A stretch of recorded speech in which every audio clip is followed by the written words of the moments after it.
Welcome to High Vibrational Mastery, where we are raising the vibration of the planet one soul at a time. My name is Meagan Michael. I am a seer, a seeker, a visionary, and a medium. Every Sunday, I present to you spiritual thought leaders from around our world and beyond. Today, it is Solstice, guys! Winter Solstice 2020. It's 12/21. There's this amazing conjunction happening. This is like the new earth blooming today.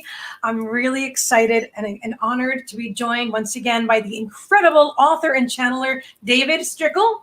So please join me in welcoming David. Thank you so much for having me. Always fun to be here. Oh, I'm so excited. What a fun day, right? Already, just everything's just... It's amazing. I was ready 4 hours early because I misjudged the time, right? But there were no accidents because I looked, I create the promos for us and everything, right? And I think of it over and over again. I was sure that it was 3 o'clock Eastern Standard Time. What Spirit wanted me to do was go live myself because I haven't gone live in a while. And that's what I wound up doing and connecting. Everything just flows the way it's supposed to flow. And you had a good time, I'm sure. I did, and I'm really excited to be here with you now. So during that time, I did my live radio show with Debbie G from Spirituality Gone Wild. I think we're in there also right now, so hi, SGW. And we had the best time. That hour went by just like that, and we just laughed the whole time. Oh, I love that. I love Debbie. I'm looking forward to, I was talking to her this morning and we're going to be planning something. So I'll be working with her too. This is just like the most amazing. One thing we did mention off camera was that like you were, can I mention the 2017 that Sure. You were saying that you hadn't connected with spiritual people until about 2017. I feel I had the same thing, same experience. And then everything, there was this huge catalyst in my life. And then and like you're saying, now it feels like you know everybody. I don't think I know everybody, but I feel like I have a lot of like the most amazing people in the whole world. And you know what? I'm honored because I manifested that. I'm aligned with that. I attracted that into my experience. So you. Yeah. We create our bubble of reality. And when your bubble of reality expands to connecting with a certain group of people, all of a sudden they just populate around you. And it just is. It's nothing, all this planning, you don't have to plan. You just have to align. Be it. Yes. I'm going to go and make sure that we share it out to a couple more groups. Before you go, will you talk to us for a few minutes before you go and bring us the incredible stream? Sure. Awesome. I'm not as chatty as they are, but I'm always happy to talk. Hi, Kim Siegel. Welcome. Glad you're here. So Kim, if you guys have any questions, feel free to share your questions. All right. And I will read them from the comments to the stream when we get there. Or David, if you want to ask David a question. I do. I want to talk a little bit more with you on camera about this new energy, about this whole situation. Hi, Stephanie. Hello, Joe, Zamora. Hello, everybody. Hi, Joe. And I like our bubbly spirit. Thank you. Hi, Stephanie. Hi. Familiar faces. Mm-hmm. So David, what is your personal David Strickel feeling about the whole solstice and the energy and the whole experience surrounding all of this? The hoopla? Well, you've talked to me in the stream enough to know we talk a lot about polarity and energy, that everything is energy and everything is flow of energy. And that's where the word polarity comes in. And we're always in some version of it. And certainly we are in an amped up version of it right now. But the true power in it is the power that we're giving to it collectively.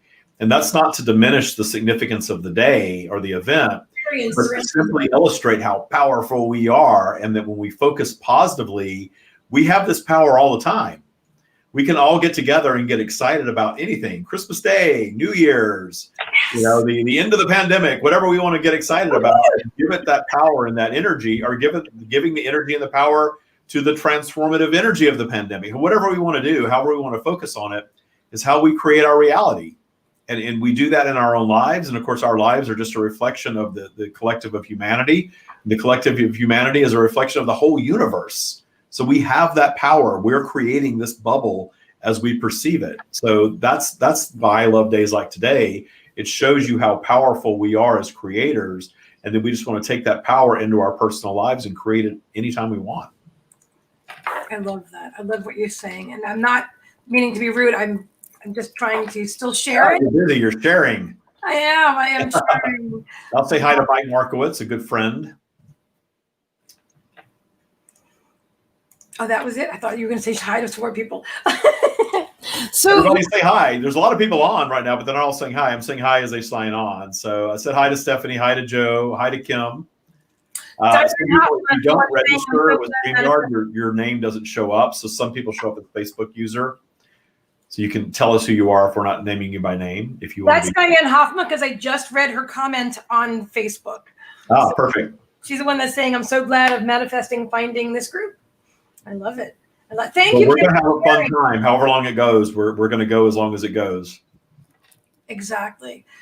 Kim, will you share it to you? She probably already did. If Kim shares it, and she shares it to everybody. Kim, you shared it to all the groups? Because then I'll just relax. All right. Woohoo. We're rocking and we're rolling. So, oh gosh, I'm really excited.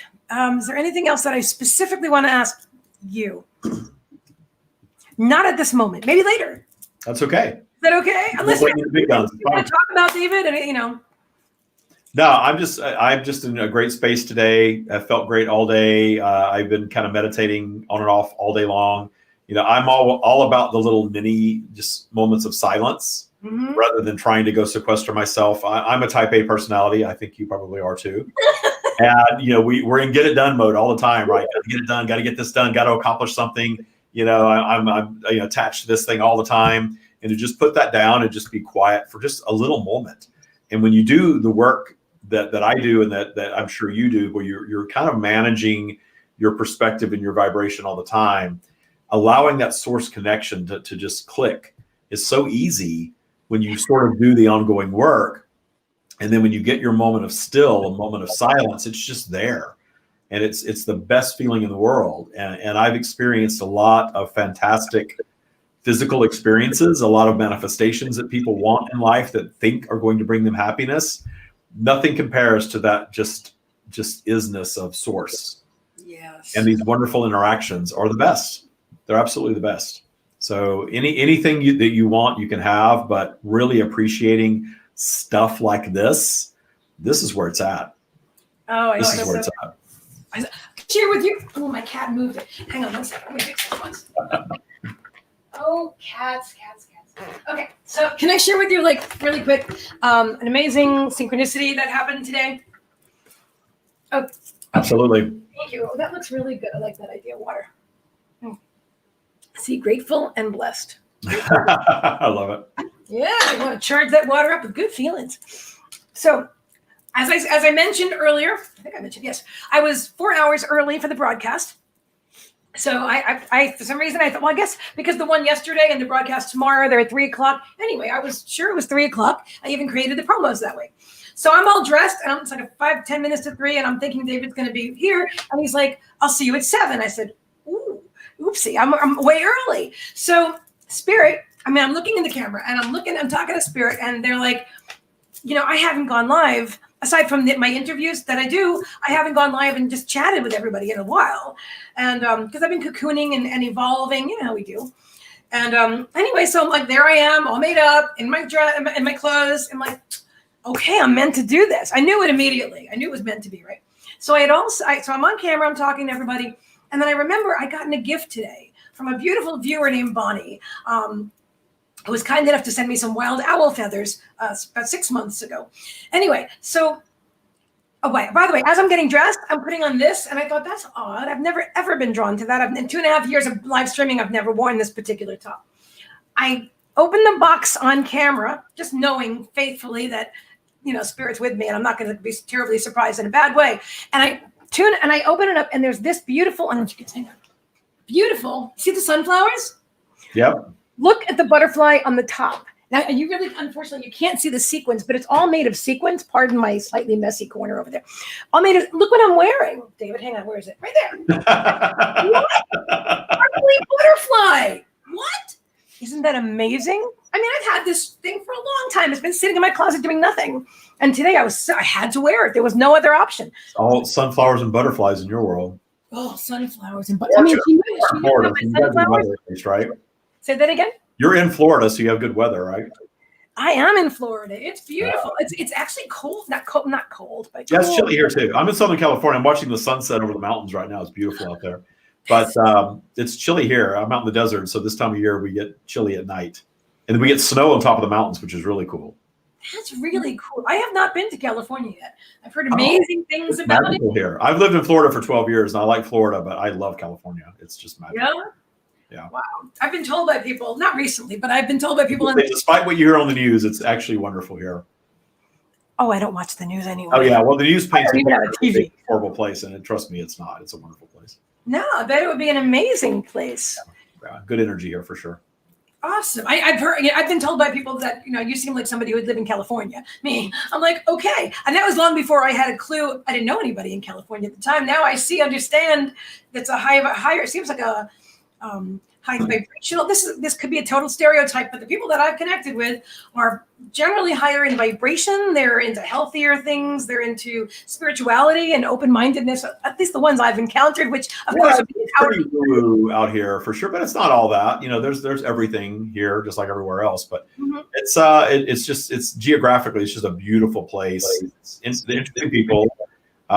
Super high cost of living, and there's a reason for that because everybody wants to live here. So that's part of the gig. I love that Facebook user, and I don't see the name. Says Palm Spring Rocks.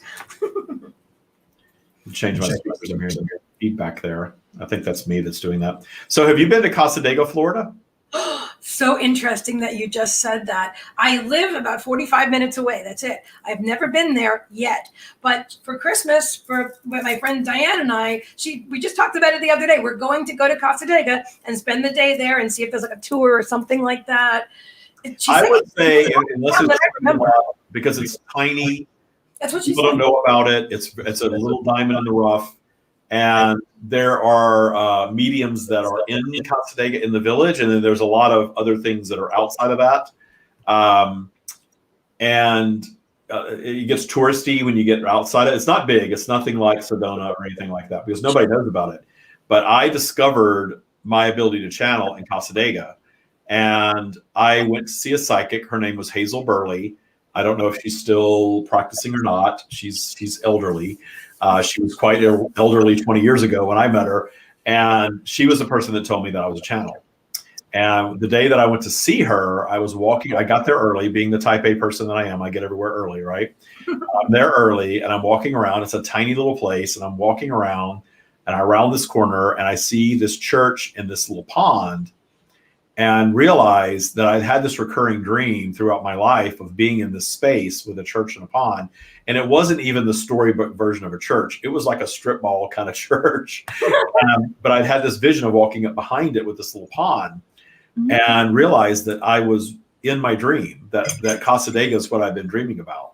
And you can feel the energy there. It's a very cool place. It's interesting that it's not more commercialized. I don't think it's become more. I don't hear about it from anybody, but I wrote about it in my book, and people have emailed me about it over the years since I published the book about Casadega, wanting to know where it is and all of that.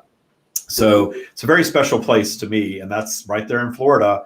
I used to live in Orlando, and it was about 20, 30 minutes from where I lived in Orlando. It's a cool little place. Yeah. I can't wait to go. I can't. Yeah. So I would maybe look into making an appointment to see somebody while you're there. Just follow your guidance. But there used to be a bookstore there, and the bookstore is probably a good source to know where to go. I think there was some sort of people maybe exploiting it a little bit. That's but if you get your vibe high, set a good intention, you're going to land in the right experience. So it'll be good. I'll let you know. I'm here. Can you hear me? Do you have feedback? I did a moment ago, but I don't now. Maybe mine's too loud. Let me lower this a little bit. Maybe that'll be better. T-Bird. Hi, T-Bird. Maria Sanchez. Hello. My first car was a T-Bird, so that's special to me too. I understand. Make this a little bit louder so I can hear you better. All right. Are we ready to, what do you think? Is this stream ready to rock and roll? Let's do it. All right, cool. So I like chatting with you too, They're far more interesting. If you just had like two heads, I could talk to David on the stream at the same time. That'd be cool. We could have a whole community chat. So this is the point where I always invite everybody to take a little moment of silence with me. Do a little meditation, quiet your mind, set an intention to get everything that you want and need from the stream. If you have questions, you can type those in, and C. Meagan will read them for you. The stream does have a way of answering things that are not asked, but it's always helpful if you ask to start the ball rolling. I'm sure you've got questions as well. So I am just going to bring them in and let you all take it from there.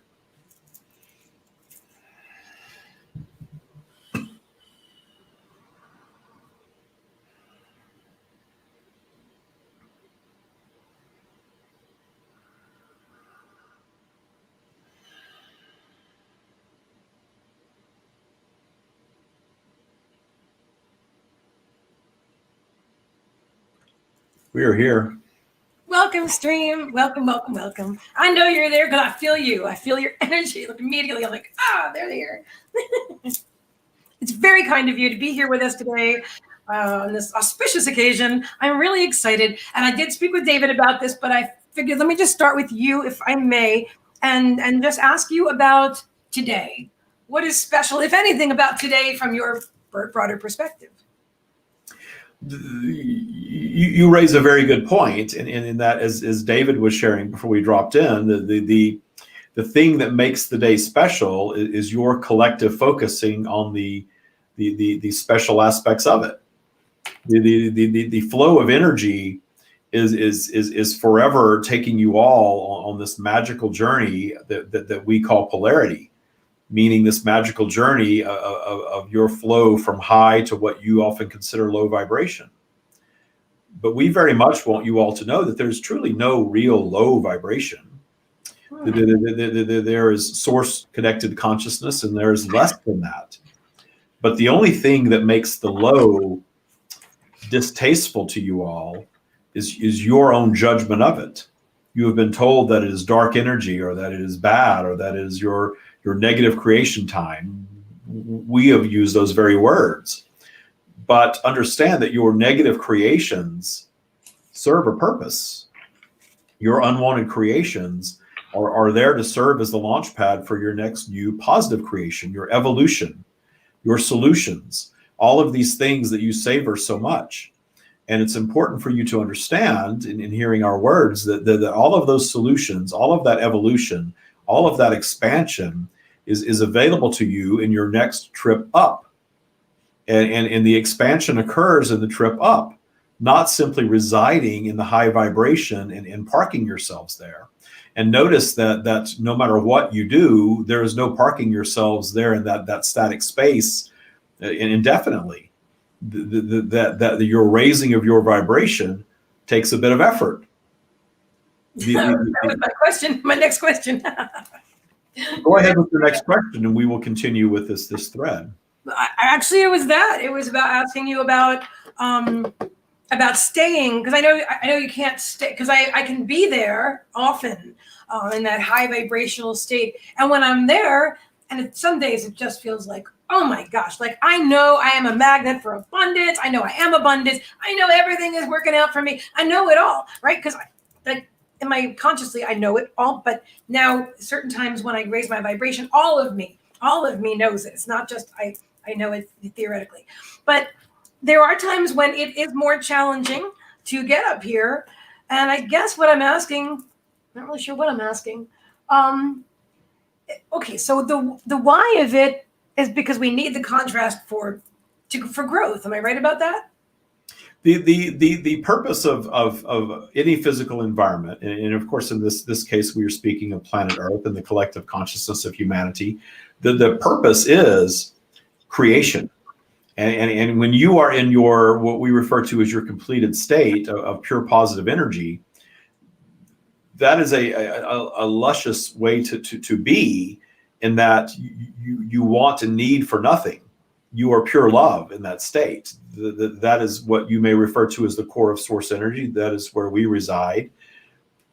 But it is not expansive energy, because there is no need there. There is no desire there. Everything is met there. And when you drop your consciousness into a physical environment and expressing yourself as a singular strand of source consciousness, because you are all part of that which we are, you are coming into a physical environment of contrast. And you are very much desiring from that higher perspective of pure positive to drop in to a consciousness that is overshadowed by, in the case of humanity, an ego consciousness of not knowing your true, eternal, abundant nature, and dropping into a scenario that is going to, from the onset, present some challenges for you. The developing as a fetus in the womb presents challenges. The birthing process presents challenges. Certainly, life beyond birth presents numerous challenges. And your soul's desire is to move through these challenges and have a unique one-off experience. And as infinite as you all are, as infinite as the universe is, every expression in physical is a unique one-off experience. There is no other experience like that which you are manifesting. And your experience, the judgment of it as positive or negative, is all a human perspective judgment. Just as the judgment of everything that's happening on planet Earth is a human judgment. That's true. We are not in judgment of any of it.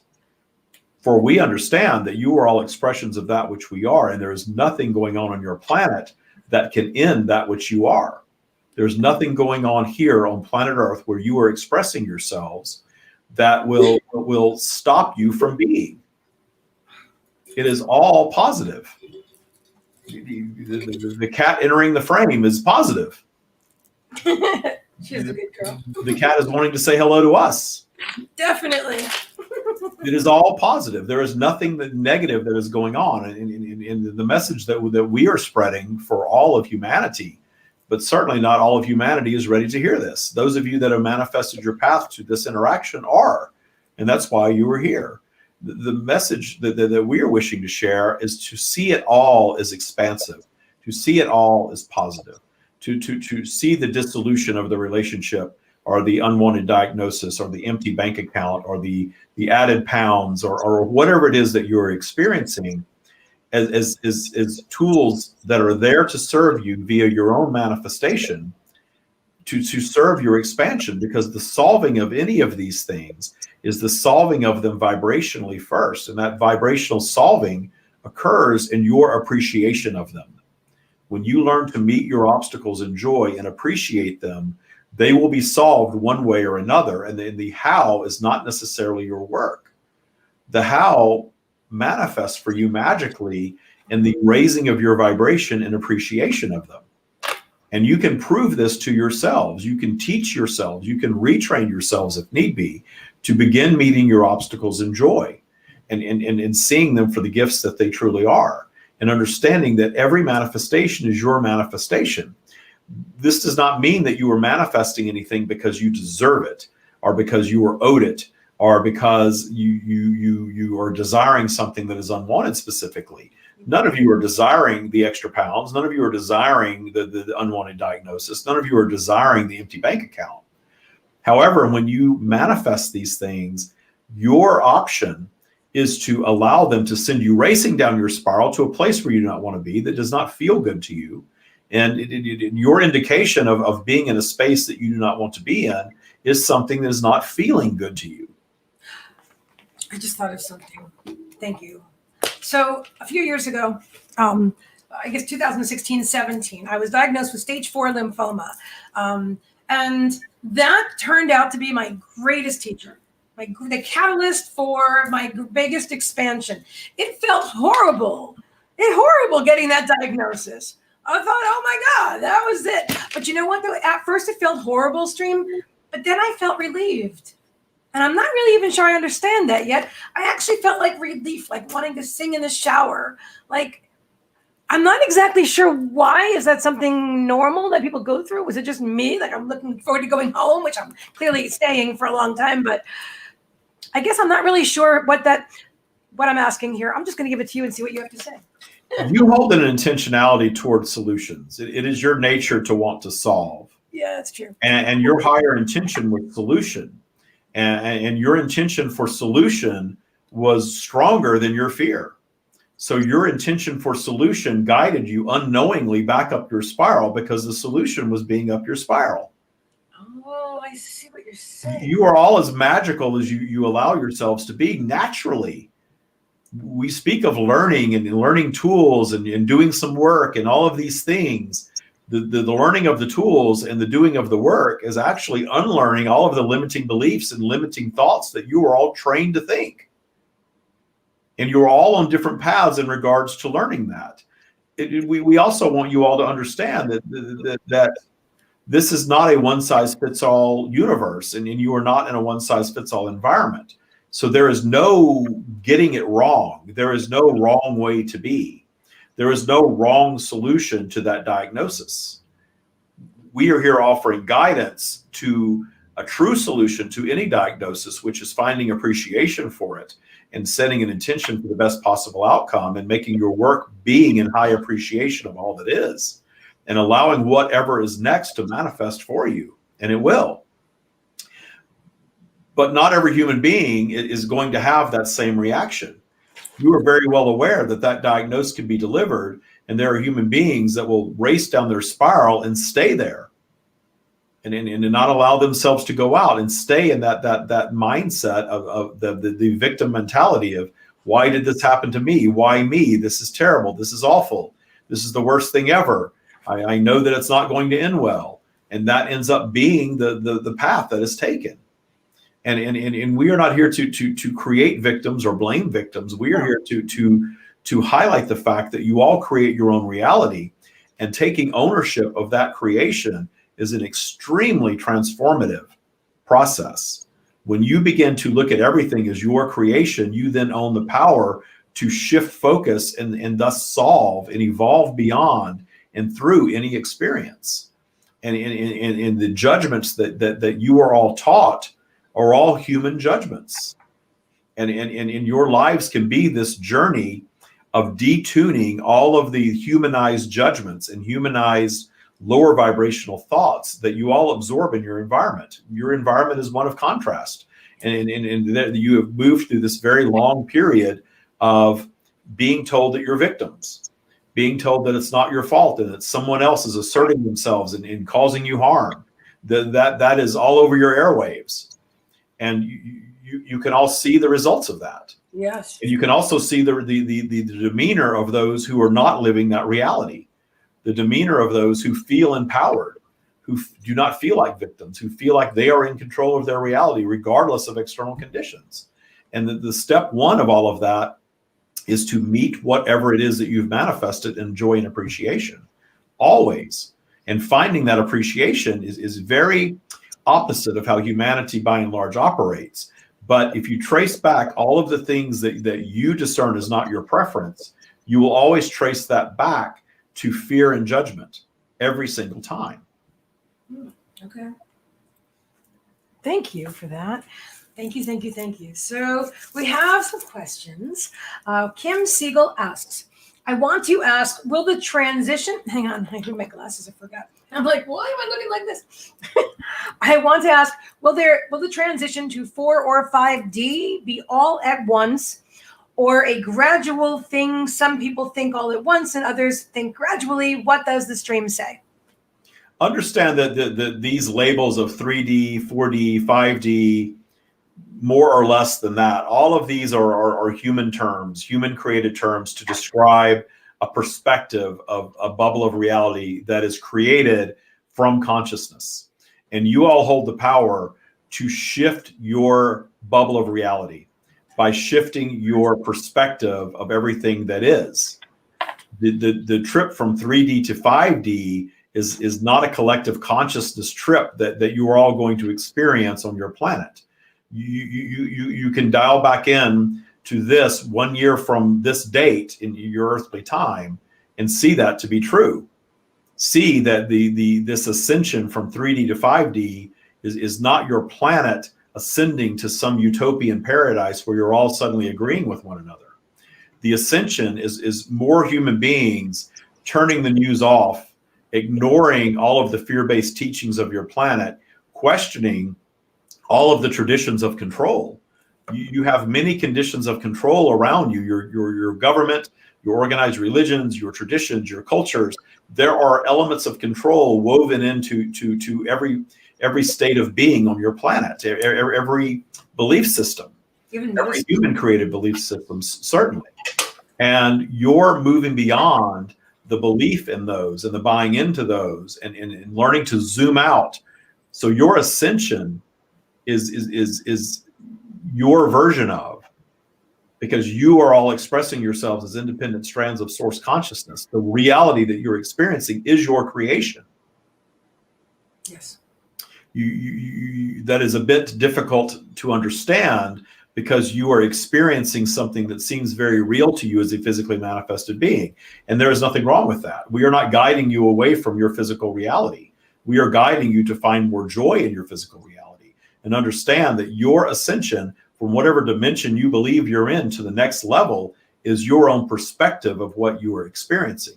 There are some on this broadcast that have interacted with our teachings enough that have already experienced that. There are beings that interacting in this very interaction that have experienced a movement from what you would call 3D to 5D, and they are existing on a higher plane while still having the same physical body, using the same tools, but using different vibrational tools, a different perspective, a different level of connectedness as far as seeing the world from a state of non-judgment and non-fear. That is your next dimension. Love it. Kim says, got it. Thank you. Thank you, Stream. That was awesome. Awesome. WC, and thank you for watching on YouTube, guys. I see you there now, and I see everybody in Spirituality Gone Wild and High Vibrational Mastery, the group, and everybody. I just want to say hello. And I can see, well, now I can see all the comments here, so we're good. So WC says, we have an epidemic of drug addicts that are loved. What did this solstice mean for them with the realities splitting? The polarity of a physical environment is an ongoing state of being. The polarity serves expansion. The polarity is not going to go away. The ones who are expressing themselves in a human experience that are carrying around perhaps a label of addict understand that all of these labels and separation of humans into different categories and things of this nature, that is all what you would call 3D thinking. That is all very human created thinking. And those that are seeking separation from what they are perceiving as a distasteful reality and utilizing substances of any kind, not just drugs, alcohol, food, television, pornography, you could all make yourselves addicted to anything, as most of you are well aware. And that addiction is a shifting of focus out of the current reality into something that is a distraction from. And the quickening of the energy for a while will cause more polarity. But what you're seeing in this ascension is more beings exiting that typical human path of templated living and embracing the polarity. The templated living is a thing that most often is causing the addiction to distractions. We label all of it distractions. If you're addicted to money, if you're addicted to sex, if you're addicted to food, if you're addicted to heroin, all of these things are simply a distraction. If you're addicted to social media, David was speaking earlier today about the Instagram life, where people want to put out this idea of perfection, the perfect body, the perfect home, the perfect meal, the perfect relationship. All of these ideas of perfection are not the nature of your planet, yet you all seek expansion, and you tend to label your expansion the heading toward perfection, the creating a better body, the creating a bigger bank account, the creating the perfect business. It is your nature to want expansion. So the desire for perfection is not misplaced, but the dependence on that perfection for your joy is the very thing that's holding you away from your joy. Therefore, many believe that the receiving of perfection or the achieving of perfection is not possible. Then they become addicted to something that is a distraction from that, their own judgment of self. So the detuning of judgment of all others on your planet, including the judging of the ones that you may label addicts, will detune the judgment of self.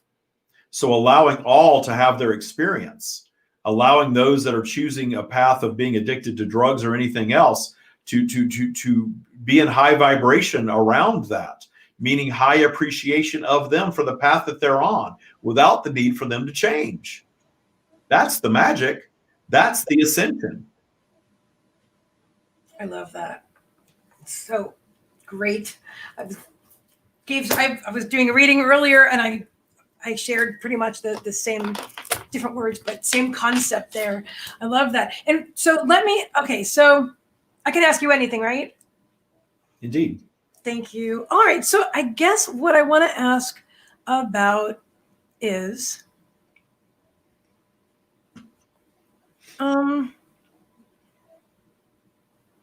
okay, so on our planet Earth recently, we've been having signs, different things that are unusual.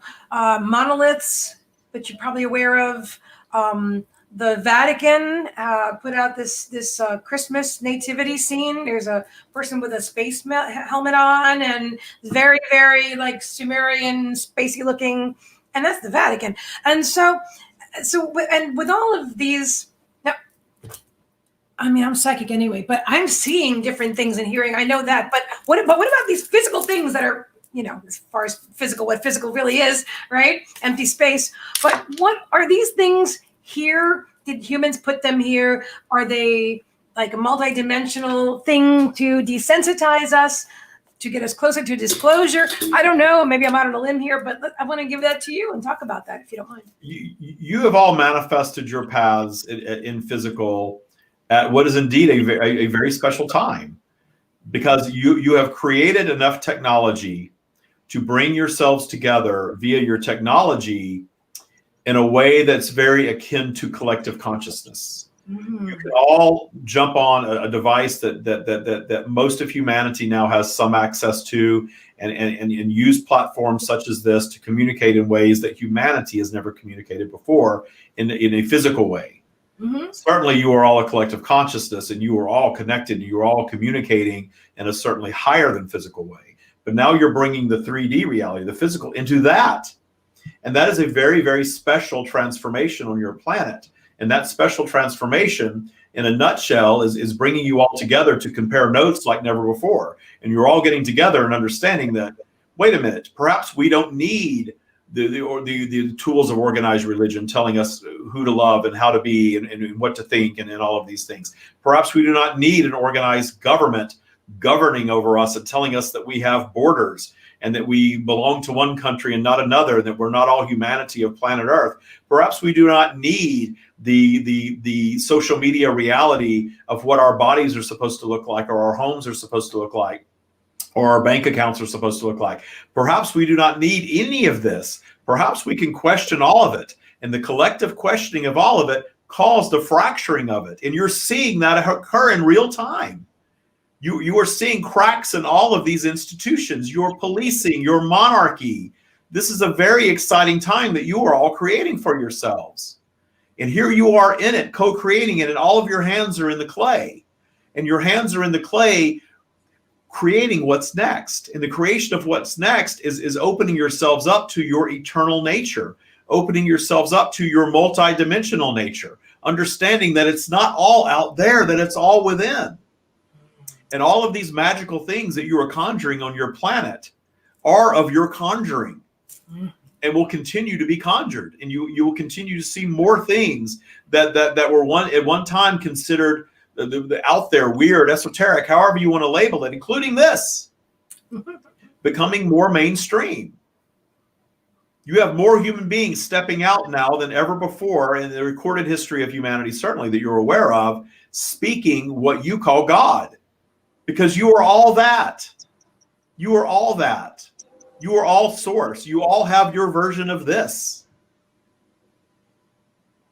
The only thing special about David is that he had an upbringing that allowed this to manifest in such a way, and an ego that allows him to share it. You all have this. This is why when you release fear and you release judgment, this resonates on such a high level with all of you. You all understand that you are source and that you are not being judged by anyone other than yourself. Because even your allowing of external judgment is your own judgment. If you are not judging yourself, you are not in the least bit interested in the judgment of others. Mm. And then it has no impact. Yes. Yes. Yes. Yes. Exactly. Exactly. Oh, I love what you're saying. Robin McGuire, thank you for your question. And she's asking, what is God? We have just described that in great detail. And that God is everything, right? Now, so let me ask you this, and thank you for your question, and thank you for your answer. So is everything consciousness? So it's like my thing for my wrist or my mouse and is everything consciousness? Everything is of consciousness. The physical rendition of thought is a byproduct of thought. Say one more time, please. Any physical manifestation is a byproduct of thought. The true creation is in thought form first and shall be. But the allowing of the actual physical creation is in the belief of. So anything that you can bring yourself to believe is creation and shall be full-blown physical reality. The timing of it is up to your vibrational flow. This is why we speak of polarity so much, this vibrational flow, because you come up with an idea and you trust it and you believe it, and it is. And then your vibration drops due to polarity, and you revisit that idea and you put the brakes on vibrationally. You question, you doubt, you fear, you become impatient. That is the universal process of creation. We are not even guiding you away from that, because the universal process of creation, this vibrational flow, is intended to create a more perfect version of. So the idea of just being in high vibration and just creating everything that you want. Notice you all try it. Notice it does not work very well. Because the big things that you want to create, and they're only big because of your making them big. The big things that you wish to create take longer to create because you are revisiting this topic during vibrational flow. Up here, you believe it. Down here, you doubt it. Up here, it's on its way. Down here, the brakes are on. Up here, it's coming around. It's coming together. The vibration drops. It starts to unravel. It starts to splinter. The vibration has a rift. The new relationship has a fracture all of a sudden. The new business has a roadblock. The unexpected expense rolls in. All of these things that are unwanted pop up. And you are all trained to have a step one reaction of fear.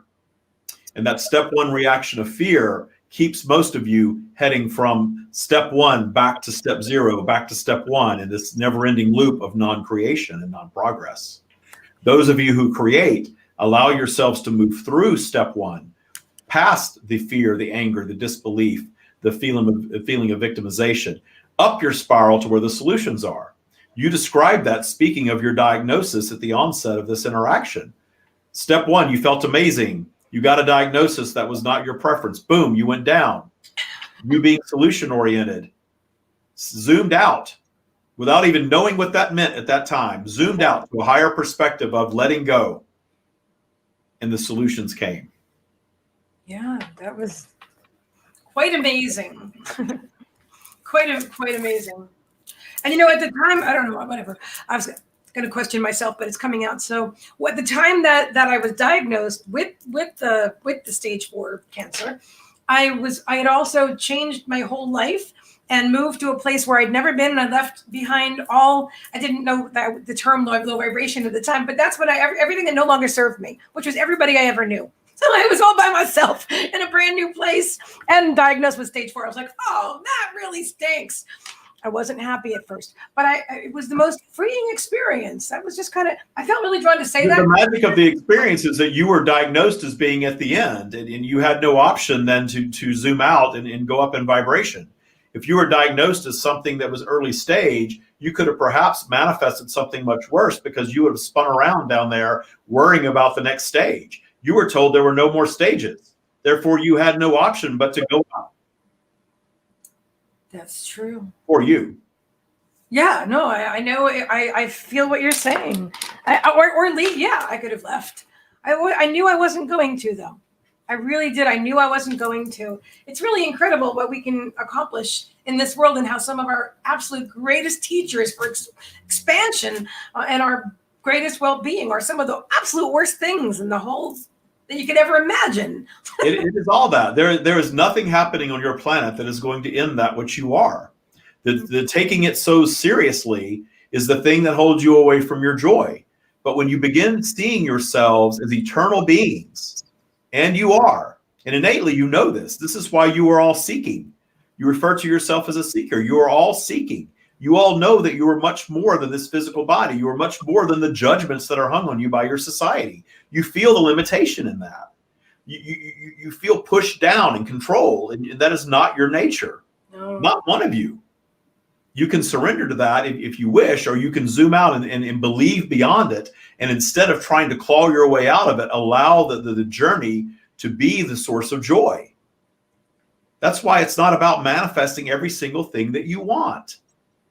You can have anything that you want. Anything is possible. But the journey, the exploration, the experiencing of the negative, the trauma even, are great gifts. And when you truly zoom out to your God perspective, which you all have access to, it is there all the time. Your ego, your humanness serves a purpose, but it very much serves to separate you from that, to have this unique one-off human experience.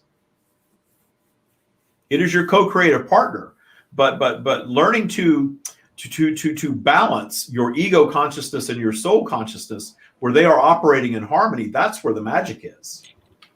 When your soul is calling you forward and telling you that you're worthy, and your ego is allowing you to believe it, and understanding that in your worthiness, you are in no way superior. That is balance. Ooh, I have an interesting question that just popped in. Thank you very much. So mental illness, where does that go in the future? And let me just preface that for a moment by saying that I spent a lot of years of this incarnation in this body in suicidal depressions. And I did try to leave several times. I didn't know what I know now. I didn't know any, although I always was seeking, I think a lot, I feel like I'm talking to a lot of people because we didn't fit in. And this world seems so cruel and harsh, and all these rules that things didn't resonate, and the right things that you knew were wrong were right. And it was so confusing. And then, so what I want to ask you, may I stream, is that, like, moving forward, are people going to not be labeled and slapped with diagnoses and handed 10,000 bottles of pills to cure something that's really just them not understanding that the true nature of reality is something that they never were taught and they haven't remembered yet? Notice that more and more and more are moving to that space in real time, in 3D reality, in your current time. And the more contrast your lives deliver to you, your pandemic, your recessions, your political strife, your racial tension, all of these things that you find distasteful are causing this fracturing. And in low vibration, the polarity kicks in, and you see human beings racing to their respective corners and assigning to a set of beliefs that seem absolute because they think there is safety and security there, either end of the spectrum, but it's polarized. Those of you that are swimming into the gray matter in between and allowing yourselves to zoom out and understand that everything is vibrational, everything is energetic, that every experience truly has value, that all of this judgment and fear is something that you can release. And in your releasing of that, and more of you moving into this gray area, if you will, understanding the nature of vibration, understanding that you are your own creators, and watching your institutions of control crumble all around you. And we are guiding you not to fear this. We are guiding you to understand that everything is energetic. And energy moves in such a way that there is not this massive instantaneous shift that occurs. You have not seen that on your planet. You are not going to see that on your planet. Anything that is instantaneous was never instantaneous at all. There was always a momentum and a build up toward it. And then something happened that seemed magnificent. Yet whenever these magnificent events occur on your planet, you always start tracing them back and looking for the origin of the root. And you can trace them back a very long time in linear years. And understand that these instantaneous events that seem so seismic are always overcome. that they are always something that turns into a positive for all of you, even if it's not in a length of time that you prefer. The length of time is perfection, because as consciousness shifts and your belief systems accept new things and new realities, and you all zoom out and learn to use a new set of tools to work within the environment in which you've created, then things get really, really good for you. You come to understand the meaning of clarity. You ask what the meaning of life is. Clarity is the true meaning of life. Understanding your nature, understanding your purpose as a physically manifested being, and which is absolutely an expression of that which we are. You are absolutely here to experience all of it. And the diagnosis and the labels and the disorders and all of these things are human creation. You're not in a one-size-fits-all world. There is not a perfect body. There is not a perfect set of healthy conditions. There are some who physically look very, very healthy and mentally and emotionally would be labeled otherwise. But the labeling of creates the idea of illness, and creates the idea of something is wrong, that there is something wrong about you and right about everyone else. Mm-hmm. That's the separation that is occurring in these diagnoses and these labels.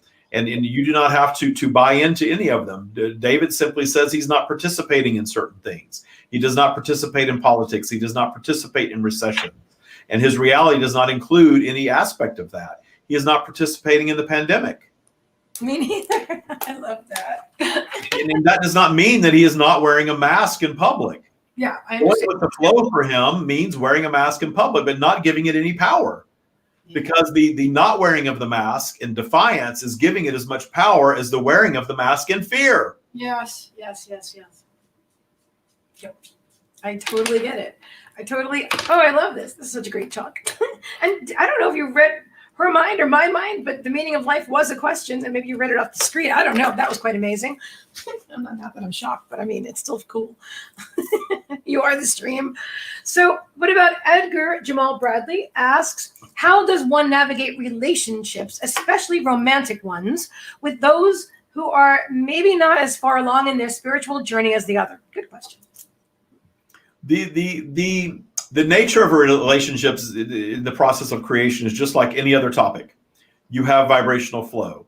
When you first meet, there's an attraction. That attraction drives your vibration up. It's very high. There's a physical attraction. There's an emotional attraction. You are only seeing the good, and you're looking for common ground in that state. Inevitably, you're going to move through vibrational flow on the topic of the relationship. And in the moving through vibrational flow, the vibration is going to drop. And when the vibration drops, you start seeing other aspects of the being, and you have choices to make in that state of appreciating the other aspects of the being or not appreciating the other aspects of the being. And this is where many relationships cease to be early on. Some take a very long time to reach that state. But it's our promise to you that you are all independent strands of consciousness. You are all here on your independent journey. You are not going to find another being on your planet that you are going to vibrate in harmony with at all times. That was never your intention in coming into physical. And in anyone that is believing that is creating a set of circumstances for themselves where they are choosing to vibrate in harmony with another being. But that is not your true nature to do that. You're all on your own independent vibrational paths. So the very best that you can do is stand in appreciation of the one that you are with. And as long as you are appreciating them, and as long as you are vibrationally aligned, allowing your relationship to be as it is. But if you are on what you perhaps label as a spiritual journey, and you're finding yourself walking down a vibrational path of what you may call enlightenment that the other is not on, that appreciation needs to be mutual for harmony. In other words, if they are allowing you to have your experience and you are allowing them to have theirs, you are going to find harmony. But if you are needing them to agree with you and needing them to understand you, you are likely setting yourselves up for disharmony. Yes. So allowing them to be on their journey and asking that of them as a set point, if you will, for where you would want a harmonious relationship to exist. Because needing to be right is a very early stage of what you would perhaps label a spiritual journey. That dogmatic aspect of any spiritual teaching, that this is the only way and there's no other way, even though you're all independent strands of consciousness and you're all on unique journeys and you have all been and continue to be endless other things, to have that expectation for a one-size-fits-all solution to anything in your environment is going to set you up for failure, if you will. It's going to separate you from joy. You are going to find yourselves disappointed in that expectation in humanity.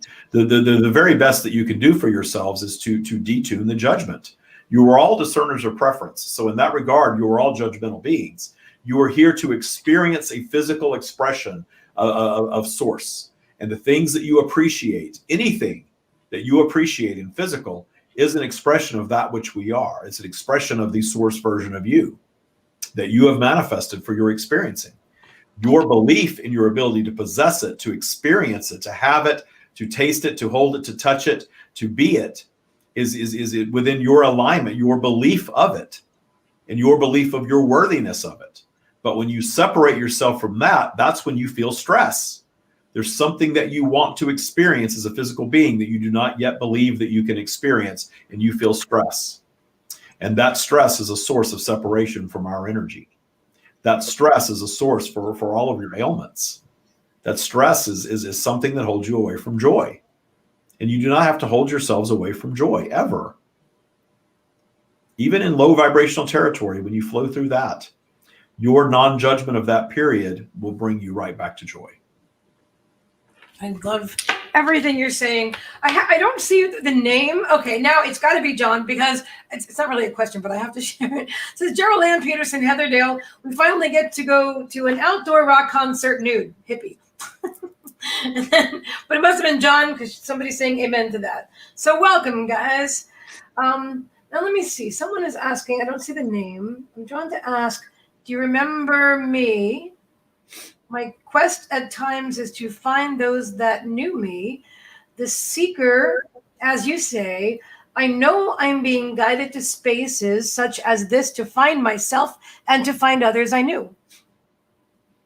The knowing of you is not a human 3D physical knowing of you. The knowing of you is the vibrational knowing of you. And we are part of all of you.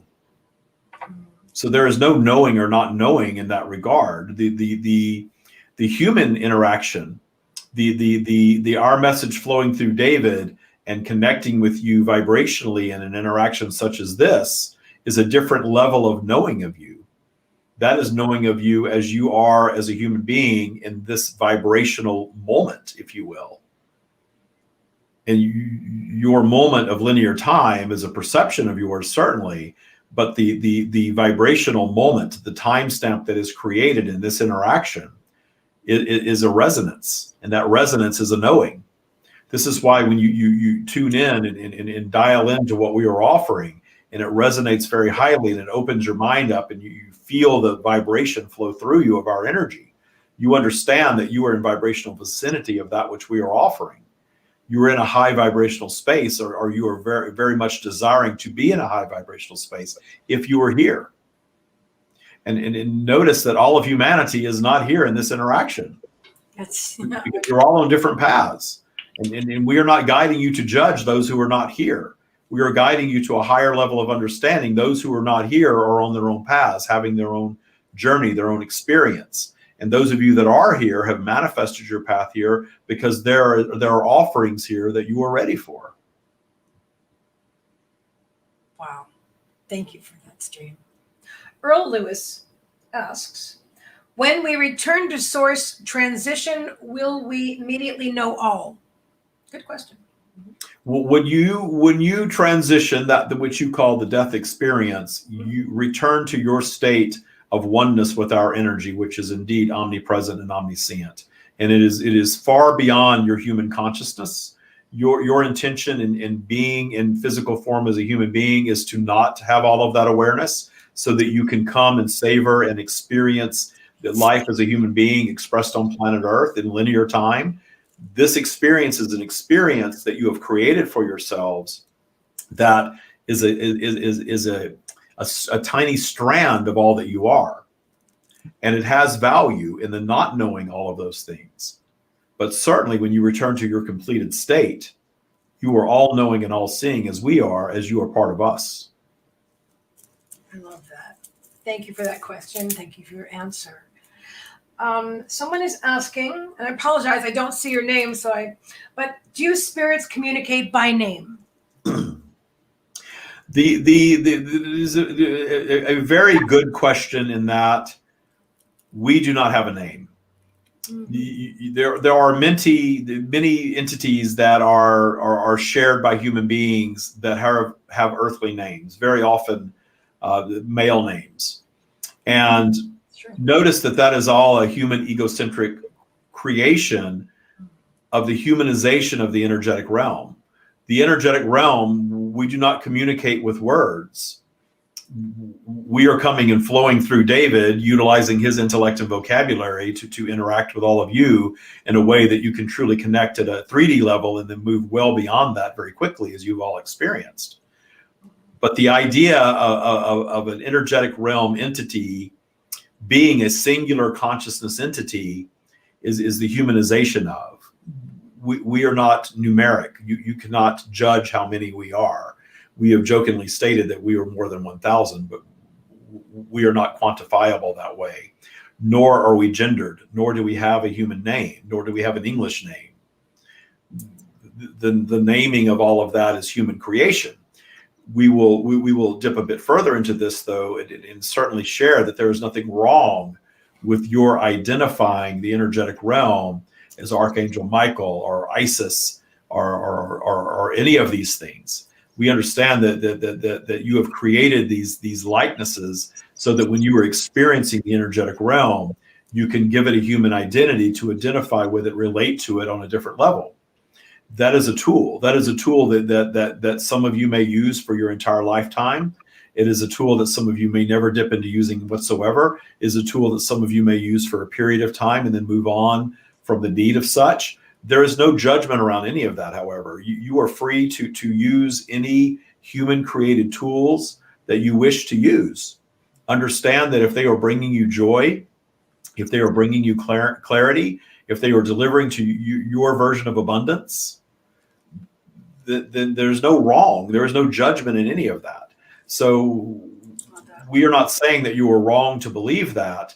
We are simply being very, very clear that the energetic realm is consciousness, and it is not physical, and it is not human-like, and it is not quantifiable. It is not male nor female. We hear you often speak of masculine energy and feminine energy and calling it divine, believing that there is some divine gendering of the universe.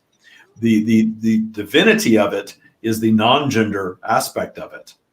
We are not gendered. We understand that we are flowing through what you would consider a male voice and a male body, but we are not gendered whatsoever. We are not even a we. You are experiencing consciousness when you are interacting with us in such a way. But when you are experiencing your own connection to, you have likely absorbed teachings throughout your lifetime, and you have been told that there is a God, and there is an Allah, or there is a Jesus, or there is an Archangel Michael, or Anthony, or all of these different things, and you feel that reality. But what you're doing in that moment is you are taking that teaching and utilizing your imagination to bridge the gap from your human being to the energetic realm where we reside, where that which we are. That is a very human thing to do, and there is nothing wrong with that, to use your imaginations to bridge the gap, understanding that your imaginations are the most powerful creative tool in the universe. It is the humanity version of the most powerful creative tool in the universe is your imagination. So saying that something is just in your imagination and that it's not quote unquote real, if we were going to judge anything, we would tell you that is highly inaccurate, because absolutely anything that you create in your imagination is real. But the one who believes it's not, for them it is not, for they are not trusting their own creative power. That is where the non-judgment comes back in. There is nothing wrong with the one who doesn't believe, but you have all manifested your path to these teachings because you know there's more. You feel the source in you. You feel our energy in you. You feel the realness of all of that. You know it. You is that. I use that. You is that. I use that. Well, that was awesome. And you actually just addressed another question that was from before, which I had forgotten. So thank you for that as well. Now, Melanie J. Long asks, oh, John, you're so funny. He's talking about mozzarella cheese. So Melanie J. Long asks, what does the stream do between channelings or spirits do? What do you do in your free time, stream? We have no free time. We are original thought. We are the source of all creation. We are the source of all that is. We do not need free time. We are consciousness. We are in operation at all times. We understand that there is a bit of cheekiness in the question, but we do not have hobbies. We do not take time off. We do not need time off. We are not physical.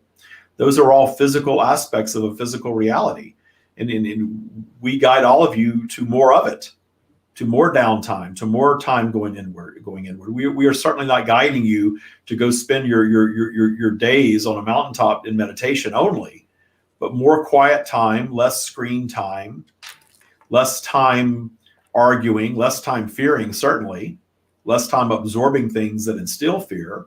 You are all free to do any of these things that you want. There's no rules, but if your desire is to be joyful, and we are well aware vibrationally, if you have found your paths here, your desire is to be joyful. So if your desire is to be joyful, it's allowing more of that downtime within you, the more of the connected time. And it's not about necessarily taking days off or trips or vacations. It is taking those many mental moments throughout your day to stop and breathe and appreciate and walk outside and look at the sky and hear the birds chirp and smell the fresh air and appreciate all that is throughout every day, regardless of what your activities are, regardless of what your weather is, regardless of what's going on around you. Finding appreciation for, finding yourselves in a state of fear at the empty bank account or the lack of employment or the pandemic or the coming up holiday with family, whatever it is that you find yourselves dreading. Your dreading of it is creating the bad situation. That's what's holding you away from joy. You're always finding things to appreciate. You're seeking light at the end of the tunnel, and it is our promise to you that that light is always there.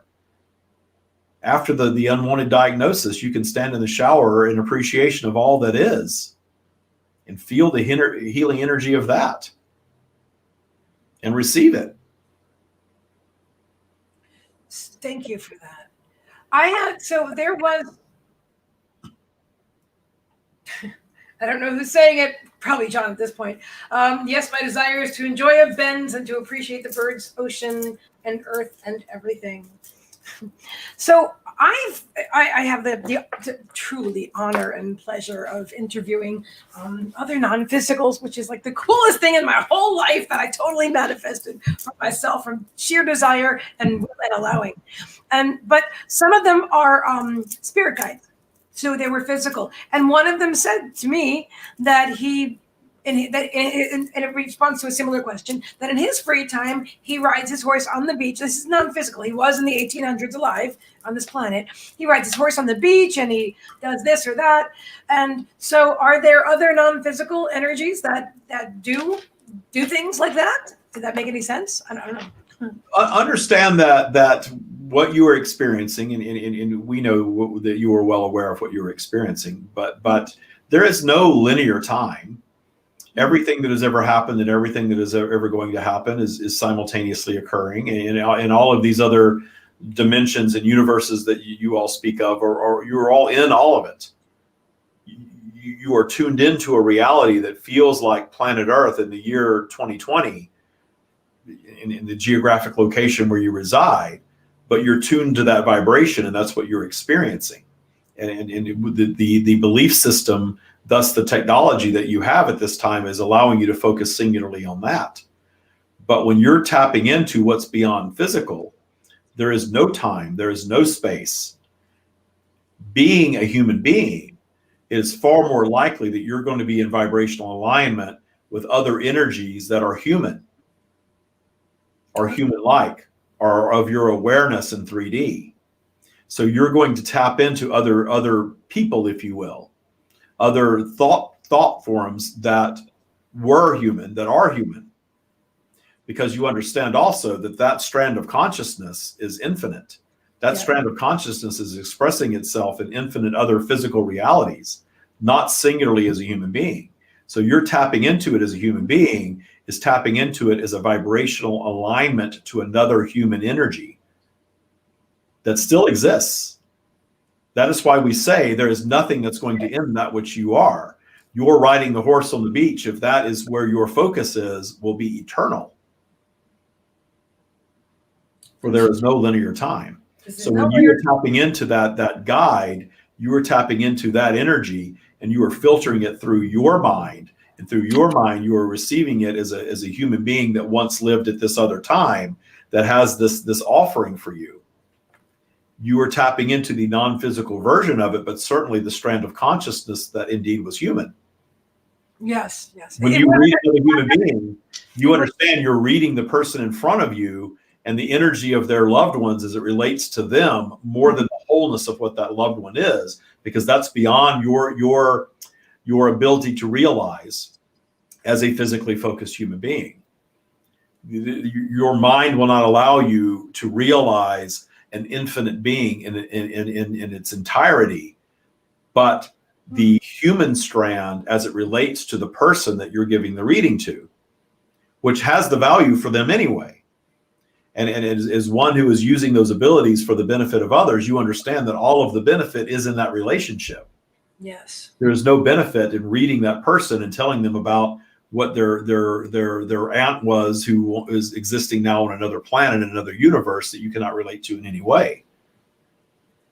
Notice that all of that otherworldly advice is always humanized, because the otherworldly advice really is of planet Earth.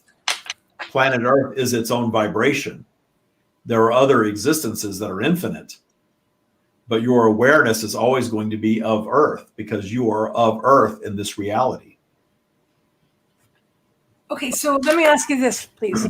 So I'm trying to wrap my head around this, and you forget that expression, you forget that whole thought. All right, what I want to ask you is about, so there are there lifetimes in, I don't know, other galaxies, other type of beings, whatever, where we are eternally, where the body doesn't die, or is there a body? Or is it just a stream of consciousness? What am I trying to say here? This is really outside of my typical conversation, so I'm just going stretching here. I guess, okay, so here I am consciousness, and here I am in this body. One little fragment of all that I really am is in this body, and then there's all of me doing other things in other. You could just tell me if I'm right or wrong or close. So there's all of me doing other things in other lifetimes as different energies experiencing different things, and this is all happening at the same time. Is any of that right? Close? I mean, am I feeling? It's right to me. Because there is no time. There is no linear time. The linear time, what is beyond physical, is consciousness. And consciousness is far more than you even realize as a human being. Because consciousness is all that is. Consciousness is omnipresent and omniscient and never ending. There is no boundary to where consciousness ends. We are consciousness. We are the core of source. But in this case, you are interacting with us through a human filter. The difference between David and many others who channel is that David has set an intention to strip away everything other than source consciousness and universal law. Taking those things and applying them in your human experience holds the most value for you. Understanding what's going on in another realm, as you would identify it, does not hold value for you. You cannot take advice from another planet that is truly another planet and bring it to planet Earth and have it be useful. Those sets of tools are of that environment. Yes. The desire to understand other realms, other planets, other existences is your natural human curiosity. You all understand that you are much more than this. So there is certainly nothing wrong with wanting to know that. But allowing yourselves to desire to go exist there and not fully appreciate all that is of planet Earth in what you are perceiving as your current lifetime. and understanding that anything that has to do with quantity or space is all thought of Earth. Wanting to know how many we are and how many lifetimes you live and how many experiences you have to have before you're not physical anymore. That is all very Earth-like thinking, what you may call 3D thinking. And that there's some judgment attached to that we are not trying to express. It is expected to you to be of Earth. You are of Earth. But understand that all of your value and all of your experience and all of your tools are that of Earth, because you are of Earth in this expression. But you are not truly operating in any sort of linear time. You are having an experience of consciousness that in this experience feels tangible and real to you, because that's how powerful you are. But it is not in linear time. But the expression of yourselves in linear time serves your expansion, in that you grow throughout your processes, or not. And there's truly growth offered in all of it. We have stated many times that there is no getting this wrong. You can be born with terminal cancer and not move beyond the age of 4 or 5 years of age and return to your completed state and receive expansion and receive value in that process. And you will even hear people that knew that child speak of how enlightened they were. That is because you are experiencing a very sophisticated being expressing itself in physical in such a way that they were looking for that type of experience. And the loved ones around them, as sad as they are at the limited time they had with the enlightened being, are more advanced and enlightened for that experience. Yes. And very often come to that realization and appreciation of all that was their loved one, their child. Yes. You are living in a magical place, and you are all just now scratching the surface at how magical it truly is. And you have created a magical time. So enjoy your linear time and understand that your other expressions of physical are infinite, but you are here to focus on this one. And any recollection of other experiences are always going to be filtered through your human mind. And they're going to be humanized, and they're going to be experiences that you can handle, that you can bring yourselves to believe. Some of you believe that you have existed on other planets. You are not wrong. Some of you can only bring yourselves to believe other lifetimes that are within recorded history. There are things more like what you've seen in the movies. Why is that? That's your mind creating something that you can relate to in this lifetime, because all of the value is in this lifetime, for you in this lifetime. So enjoy this more. Delve into your science fiction, delve into your spiritual teachings, delve into anything that you want to place your hands in. There is no dogma here. There is no judgment. There is no saying that we are the only way and that we are the truth and the light and you must follow us. There is none of that here. We are the source of all creation. We do not need you to worship us or obey us or even believe any of this. It is optional. It is up to you. You are going to have your unique experience regardless. But we are here offering great wisdom if you are ready for it. And we are here offering a set of tools that allow you to find your own unique paths to joy, whatever that looks like for you. And your continual unfolding of what joy means to you is your expansion as a human being and as a consciousness being.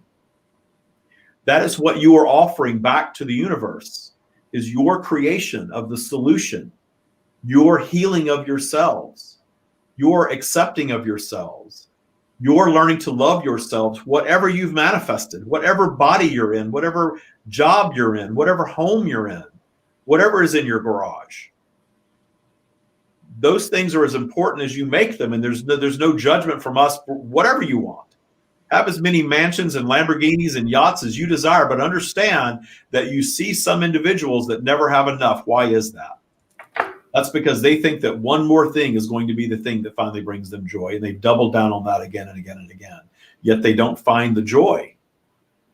They work themselves to the bone to materialize things, to manifest possessions, and don't enjoy the possessions that they have.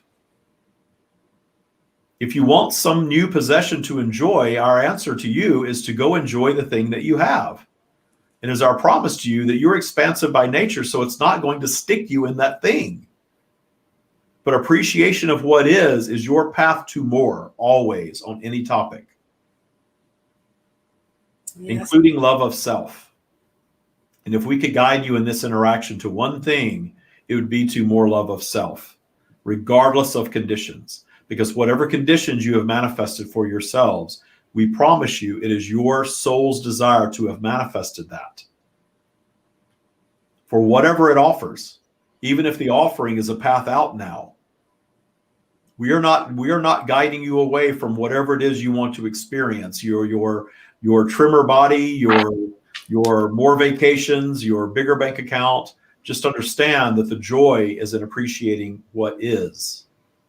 And then from there, experiencing anything that you desire. Love it. Love it. This is the best conversation ever. We have a lot of questions. But first I have one, and then I'm going to go to the other questions. So hang on one moment, guys. You're all awesome. So, and it's personal, but it's not, because I feel like it's going to resonate with different people in different ways. So I'm writing a book. I feel like I'm going to be writing several books. But anyway, in the meantime, I'm working on my first one. And I'm sure I've told you before that I've been a student of Abraham for very long time. So I have my own guidance, whatever. What I'm trying to ask you is this. So do I share, and I guess it's going to be my choice anyway, but I'm going to ask, so should I, there's no should. Oh God, how do I ask a question if I can't keep answering it myself? All right. So like, how in depth do I want to talk about contrast that I've been through? Because I want to help people and I want to connect with them. And I've been through a lot. I mean, I created a heck of a great education for myself, but I don't want to say, I don't want to lower people's vibration. I can't lower anybody's vibration. They do that themselves. What am I trying to say? And can you answer this question that I can't seem to form?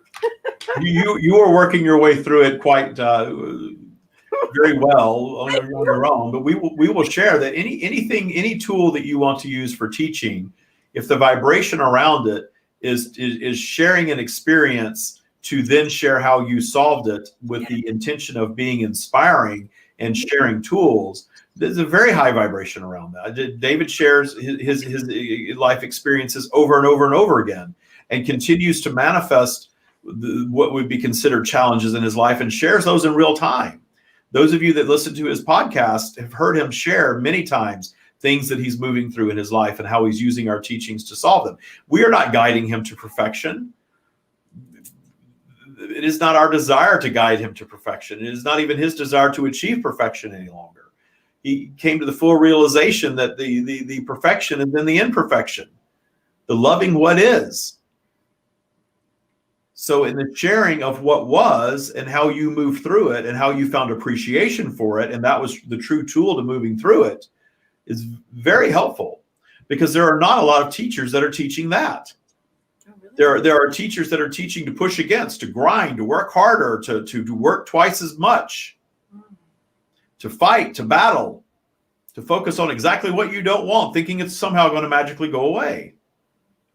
There are even teachers that have claimed this mantle of law of attraction and seek to teach you how to use it. But you're all using it all the time. And in teaching you how to use it, trying to teach you to focus on just what you want and never what you don't. And then you find yourselves frustrated when you find yourselves fearful or find yourselves in what you might call lower vibration, and you're no longer in alignment, and then you're beating yourselves up for that. It is all counterproductive, because if your desire, and we understand that your desire is to be joyous, appreciating the flow, the magic of life, this experience in this polarized environment that is like no other, that you intentionally dropped your consciousness into. And here you are moving along in what you perceive as linear time, having a mix of positive things that you enjoy, seeing a lot of things that you would enjoy if you could manifest them in your thinking, and seeing yourselves experience things that you do not appreciate, do not enjoy, that you have a preference to move away from. That is vibrational flow in a polarized environment, and that is what any physical environment is going to offer a version of. Earth is absolutely its own unique vibration, own unique environment for its own unique experience.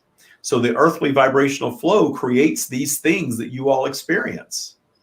But when you begin to zoom out to a higher perspective that you all have access to, you all have access to this perspective, whether you ever choose to share it in written or verbal form or not. You all have this.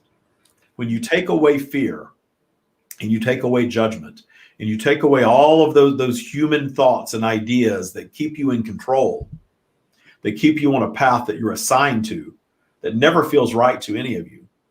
When you take all of that fear and judgment away and you really allow yourselves to dream big and you feel really good about it in the moment, understand that whatever it is that you're dreaming, you have created already.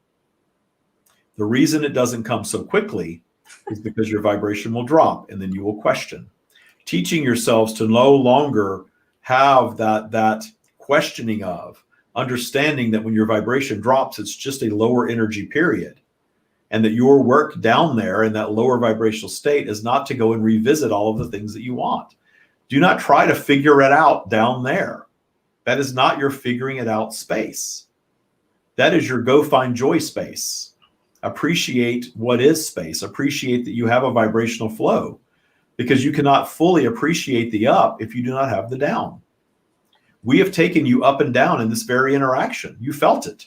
Yes. In fact, many of you have felt the highest high perhaps you have ever felt in this interaction that you created, that you co-created. I love that. And then it'll slow up a little bit. Wow. You just answered several questions that I didn't even have to verbalize. You just read my mind, which is very cool. Really like those things. Thank you for that. So Melanie, and thank you for that whole answer. Honestly, I'm telling you, that was so profound for me personally. Oh my gosh. So I will be writing, and I feel like, the universe just gave me a permission slip and to move forward, and it's all, I totally, thank you. So now Melanie J. Long has asked, how many different lives can we live at once? Your ability to express in physical is unlimited, and quantity beyond your imagination as a human being. When the idea of quantity is an earthly idea, and it serves to hold you in this environment of distance and space and time and all of those things that allow you to have the type of earthly human experience that you're all having. Mm-hmm. So there's great value of all of that in physical. In non-physical, none of that exists. The idea of how many lifetimes you're going to live and how many expressions you can express and all of that thinking is completely irrelevant in the energetic realm.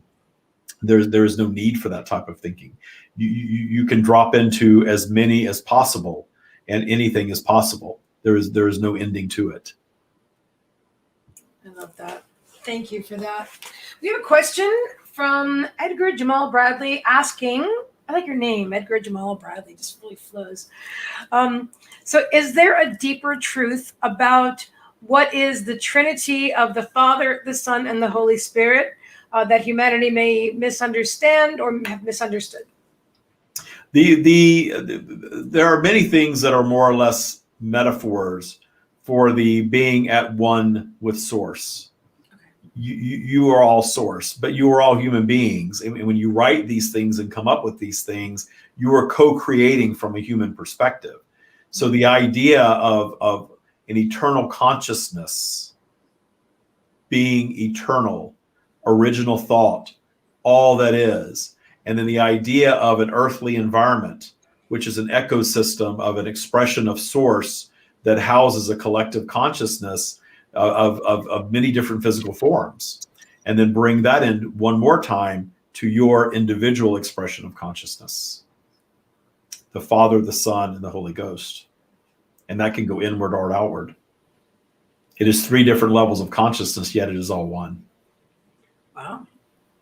Great question. It's a great answer. Thank you. And we would say that many of you can think of it in terms of planet Earth being the Father, your expression of consciousness being the Son, and eternal consciousness, that which we are, being the Holy Ghost, because it is not seen. Wow. I'm gonna have to listen to that again later because right now, most of the time I've been right with you today, and every now and then it's like, whoop, goes like an over. I love that. I love these conversations because I literally have to relax my mind and just allow my questions to be channeled through me to you, and then myself just to be able to allow the answers to wash over me. Because if I try to allow, and I'm telling everybody this, because if I try to like mentally process it based on what I've been, taught or learned in my life, it may not make any sense to me. And at certain times it hasn't. And I don't mean specifically in this conversation. I mean throughout my whole journey of the evolution of my soul. And I think this is really fantastic because I've been right there with you. we will deliver one more for you, and we will end the Father, Son, and Holy Ghost topic and Sure. move on to any other topic you wish to move on to. But the reason that it is ordered in that way is because planet Earth is your outward expression, the Father. You are your personal expression, the Son, and the Holy Ghost. Many of you believe is something external in the heavens out there. It is within as much as it is without. So wait, so Gaia, so the planet, and then so meaning like the Father, and then the Son is us, and then the Holy Spirit is our spark, Indeed. Our consciousness. Indeed, it is your consciousness, and it is in you as much as it is external. Whoa. And the saying was intended to spark the idea that it's in you. It's not something that's external. That meaning, of course, has been shifted in many religions, and humans have been told that it's something external from them, that is this higher power that is out there or in the heavens, and that it is judgmental and it is seeking to be worshipped and obeyed. And all of those teachings are human-created teachings that separate you from it. And you all know that. You all feel it. You all question it. That's why you are moving away from your organized religions. And your organized religions served a purpose for many for a period of time in consciousness and continue to serve. For you all create your own bubbles of reality. There is no right or wrong, but more humans are ascending to a higher level of thinking, if you will, in physical, and in that ascension, questioning the establishment and moving to more independent thought. And the move toward more independent thought is conjuring interactions such as this. It's a co-creation of this. These conversations are like the highlights of my life, aside from spending time with my angel dogs and my cats. I'm just saying, this is the best. This is the best. It's like, I'm so glad. It only took me 55 years to get here, but here we are. It's a great thing to be incarnate, to be alive, incarnate at this time. Let me see. Do we have more questions, guys? Do we have more questions? Melanie J. Long is asking, what about spirit family members are on the other side? Are they taking classes per se? That's a good question. The schooling, if you will, is done in physical. Yeah. The non-physical expression is one of all knowing and all seeing, and not needing that expansive experience, but desiring the expansive experience. Hence why you drop yourselves into physical realities to come and forget all of that, if you will, and have a physical expression experience of contrast. And in finding your paths, whatever that manifestation is, that is your new creation. This is not some predetermined destination that you're all marching toward mindlessly. You are co-creating it. And in your co-creating the experience, you are co-creating the expansion of the experience, thus co-creating the expansion of the universe. Yes. Wow. This whole evening is just incredible. Very often, you humans tend to say things like that all thought comes from source, but that is not true. Thought is a co-creation of physical and source. We are source, but you are the creators. If there's one thing that you take away from this interaction, and we understand that you are taking away many, whether you're watching this in real time or in the future, but one important thing is to understand that we are source and you are the true creators. You are expressions of that which we are. We are all one. But these independent strands of consciousness expressing themselves in physical realities, experiencing polarity, thus experiencing contrast, that's where creation occurs. And all creation occurs via contrast, via the desire for a more suitable planet, the desire for a more suitable environment on a planet, the desire for a more suitable location on a planet, the desire for any type of creation, everything that you can see, everything that is in your created reality is an answer to a former perceived problem. Everything. This is why we guide you not to say that you want to move to an environment where there are no problems, to some utopia, not to get to a place where you're all agreeing with one another. Understand the ones that are out on the sidewalk screaming at one another with signs are creating contrast. You don't have to participate in any of that, but they are polarized. They are expressing themselves in a polarized environment, and they are creating the tension needed to drive new creation. And as physical beings, you are all coming together and learning to operate at a higher level, but you're all not doing that at the same pace. Nor is that your desire as a strand of soul consciousness to come and do that at the exact same pace. And part of this enlightenment process, part of this ascension is ascending to the level and becoming so enlightened that you understand that the only value of enlightenment is understanding the definition of enlightenment. And that is, being enlightened is nothing special at all. You're seeking it. You can find joy in it, but find appreciation in your enlightenment for those who you might consider not enlightened, for they serve a purpose.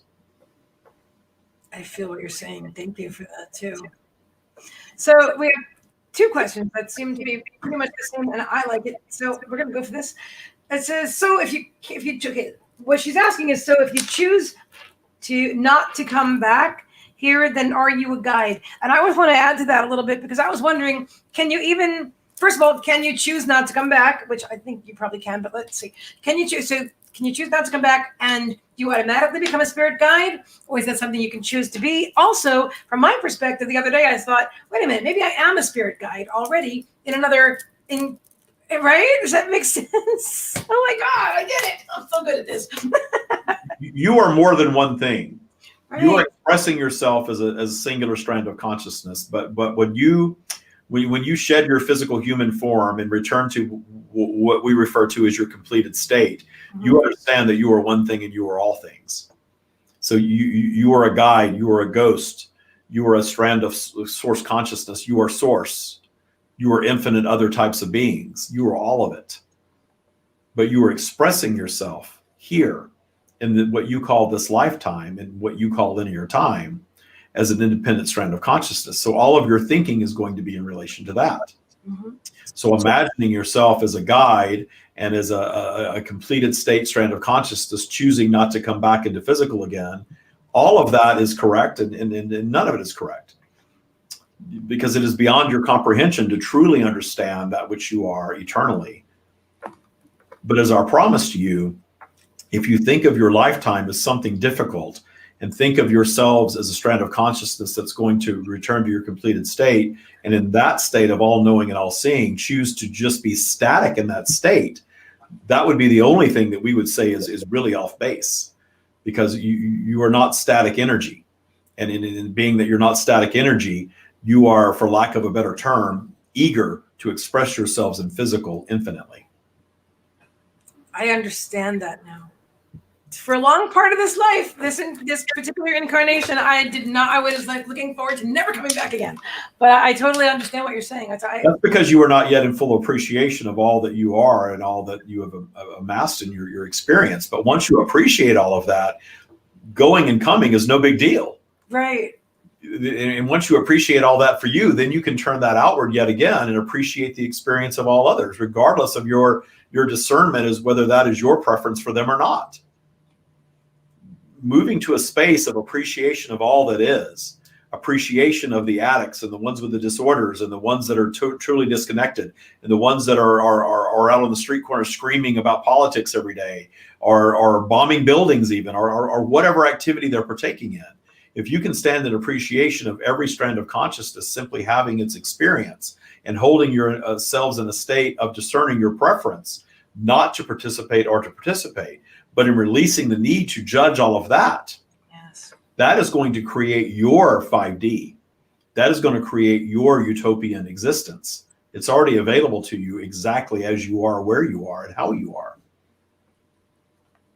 I love that. I really, really love that. Because I mean, it's just my nature to be upbeat anyway. It's always been, even when it didn't serve me at all. It's always been just who I am. So I really feel like I love that. Wow. Not sure if I made any sense just now, but I'm just so excited about this whole conversation. Let me see what time it is. We have like 11 minutes. Do we have enough time for another question, do you think? Okay, cool. All right. So what do we want to ask, guys? We have like probably one or two more questions, depending on the time. I'm not seeing anything right here. You've addressed like everything. Of course, you always do.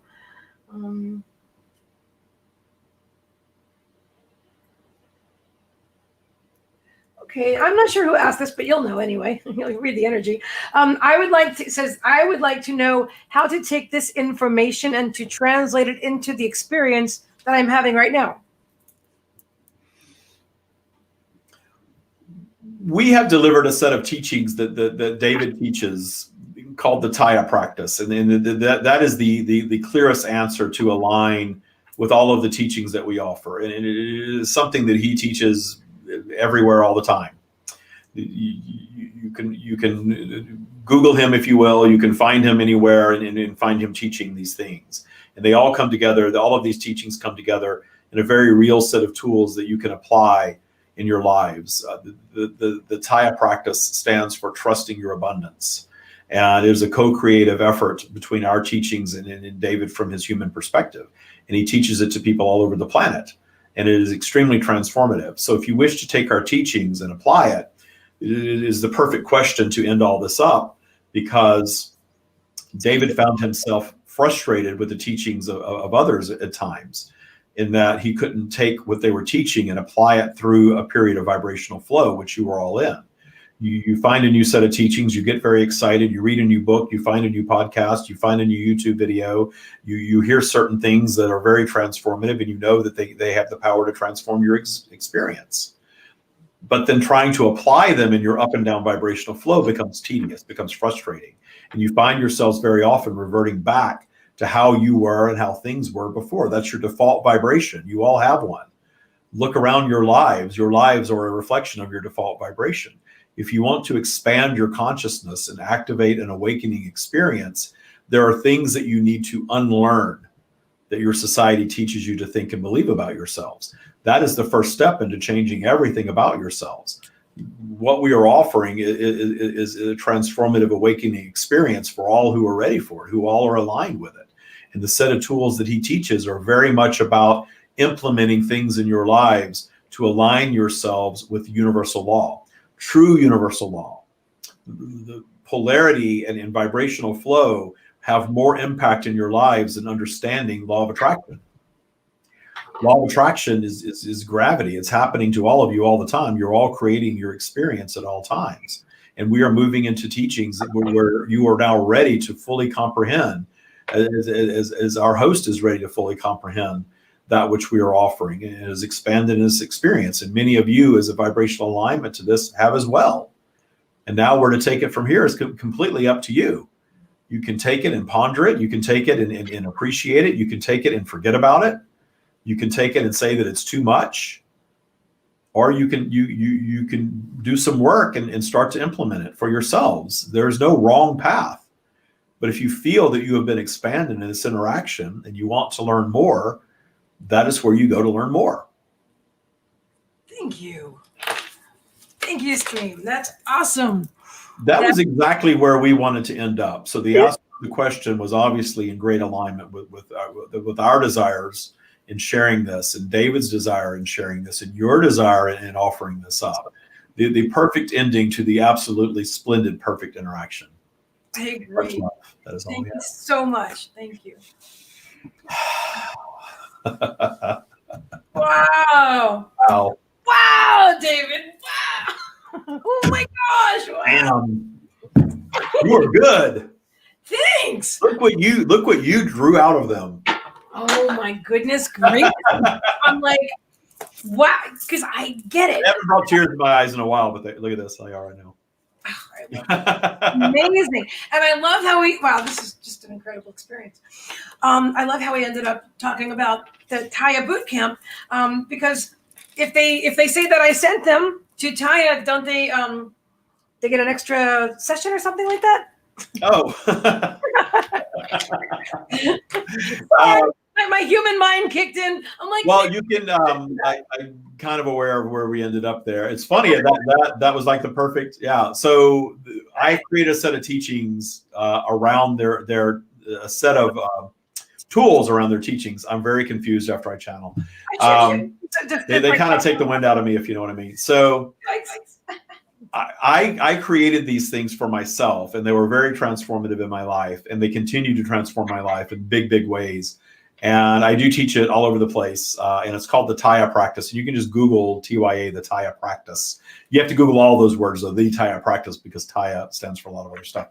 But I do have Taya Boot Camp, and you can go to thestreamofdavid.com. In fact, I think I have a little thing that we can put up here.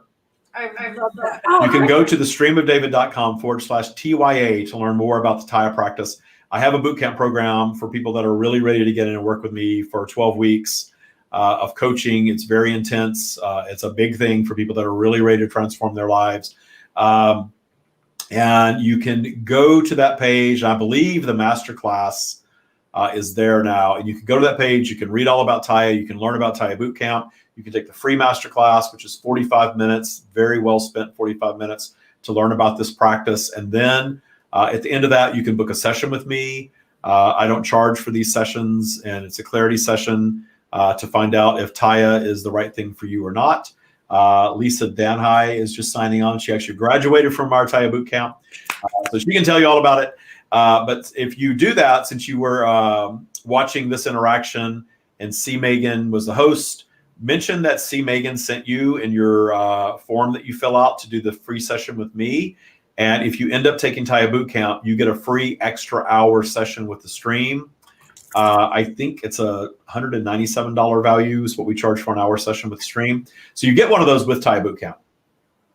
And you can then take that second hour that you get for mentioning her name on this video, and then you get a second hour with the stream, and you can use it or you can gift it to somebody else. And a lot of times people gift it because once you've gone through 12 weeks of boot camp, you've met with the stream, you're not really feeling like you need a whole lot of stream at that point.